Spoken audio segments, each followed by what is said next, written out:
ആ മേടിച്ചു തരാമല്ലോ. Hi hello. നമ്മുടെ ഭാനുക്കൊച്ചിനെ കൊണ്ടിട്ട് ഷോപ്പിങ്ങിന് പോയി കഴിഞ്ഞാൽ ഇതാണ് കേട്ടോ അവസ്ഥ. ആവശ്യമുള്ള സാധനങ്ങളെല്ലാം അവൾ തന്നെ കൊട്ടക്കകത്ത് പെറുക്കിയിട്ടോളും. അവൾക്ക് വേണ്ടുന്ന പാമ്പേഴ്സും അവൾക്ക് വേണ്ടുന്ന ജ്യൂസും ചോക്ലേറ്റ്സും അതൊക്കെ അവൾ തന്നെ താനെ എടുത്തിട്ടോളും.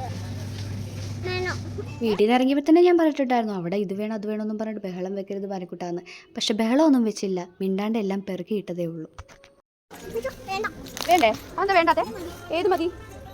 അത് വേണ്ട. അല്ലേ അപ്പം വഴക്കൂടെ അതുകൊണ്ട് ചെന്നാലേ പാനു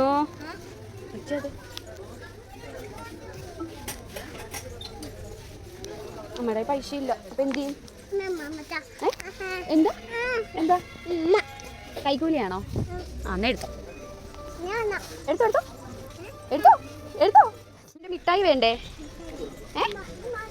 ഓക്കെ. അങ്ങനെ എന്നെ സോപ്പിട്ട് അവൾക്ക് ആവശ്യമുള്ളതെല്ലാം അവൾ മേടിച്ചിട്ട് നേരെ നൈസായിട്ട് ഇറങ്ങി കേട്ടോ. അപ്പോൾ ഇന്നത്തെ വിശേഷം ഇത്രയേ ഉള്ളൂ. നെക്സ്റ്റ് വീഡിയോ കാണുമ്പോഴേക്കും ടേക്ക് കെയർ, ബൈ.